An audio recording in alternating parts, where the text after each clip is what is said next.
కృష్ణలహరి ధారావాహికలో 16వ భాగానికి సాదర స్వాగతం పలుకుతూ ఉన్నాం.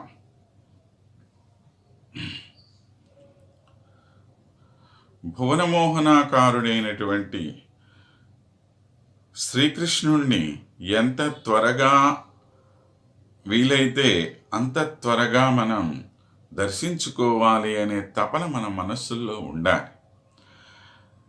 చూసుకుందాంలే, ఎప్పుడోకప్పుడు నెమ్మదిగాను, తొందర ఏముంది, ఇప్పుడంత హడావుడేముంది అని చెప్పి కాలక్షేపం చేస్తూ ఉంటే దానివల్ల మనకి నష్టమే కానీ ఏ విధమైనటువంటి సుఖము ప్రయోజనము లేదు. ఒక తుమ్మెద ఇలానే ఆలోచిస్తూ ఉన్నదిట. ఎక్కడో వెళ్ళింది, ఒక పద్మం లోపల ఆ మకరందాన్ని గ్రోలుతూ ఉన్నది. ఇంతలో సూర్యాస్తమం అయిపోయింది, అది ముడుచుకుంది. ఇక బయటికి పోవటానికి దానికి దోవలేదు. అయితే లోపల కూర్చున్నటువంటి తొమ్మిదేమనుకుంటున్నది, రాత్రిర్గమిష్యతి భవిష్యతి సుప్రభాతం భాస్వాన్ ఉదేశ్యతి హసిష్యతి పంకజశ్రీ ఇతం విచింతయతి పద్మగతే ద్విరేఫే హంత హంత నళినీం గజ ఉజ్జార అంటారు. ఒరే, కాసేపట్లో రాత్రి అయిపోతుంది. రాత్రిర్గమిష్యతి, వెళ్ళిపోతుంది రాత్రి. భవిష్యతి సుప్రభాతం, తెల్లవారబోతూ ఉన్నది. ఇంకా భాస్వాన్ ఉదేశ్యతి, సూర్యుడు ఉదయం చేస్తాడు. హసిష్యతి పంకజశ్రీ, ఇదిగో ఈ పద్మం ఏమో చక్కగా విప్పారుతుంది. ఇత్తం విచింతయతి పద్మగతే ద్విరేఫే, అలా ఆలోచిస్తున్నదట లోపల కూర్చున్నటువంటి ఆ తుమ్మెద. తెల్లవారిపోతుంది, ఇది చక్కగా విప్పారుతుంది ఈ పద్మం, మళ్ళీ నేను బయటికి ఎగిరిపోతాను అని చెప్పి అనుకుంటున్నది. ఇంతలో ఏమైపోయింది, ఒక ఏనుగు నీళ్లల్లో దూరిందిట.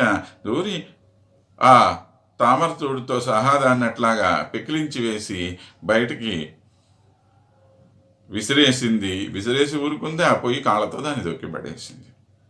ఇప్పుడు ఏమైంది, లోపల ఉన్నటువంటి ఆ తుమ్మెద హంత హంత నళినీం గజ ఉజ్జహార.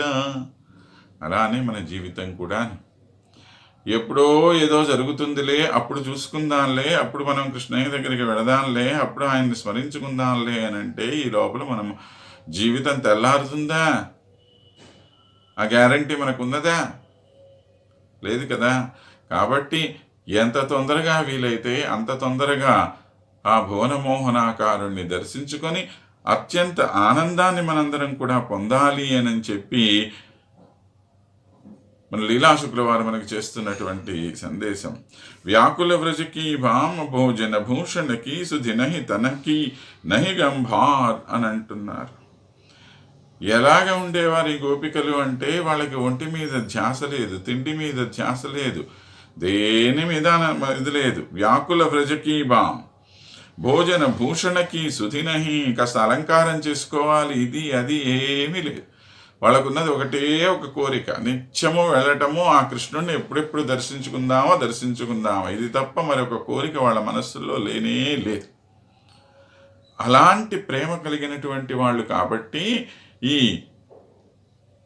వ్రజవనితల యొక్క ప్రేమ అత్యంత విశిష్టమైనటువంటి ప్రేమగా పేరుగాంచింది. కాబట్టి అలాంటి కృష్ణయ్యని మనం కూడా దర్శించుకోవాలి. ఇక ఆ స్వామి యొక్క అద్భుతమైనటువంటి వీణానాదం గనక ఒక్కసారి వింటే తనువు పులకరించిపోతుంది, మనస్సు పులకరించిపోతుంది. అనిర్వచనీయమైనటువంటి ఒక దైవికమైనటువంటి ఆనందాన్ని మనం పొందుతాం.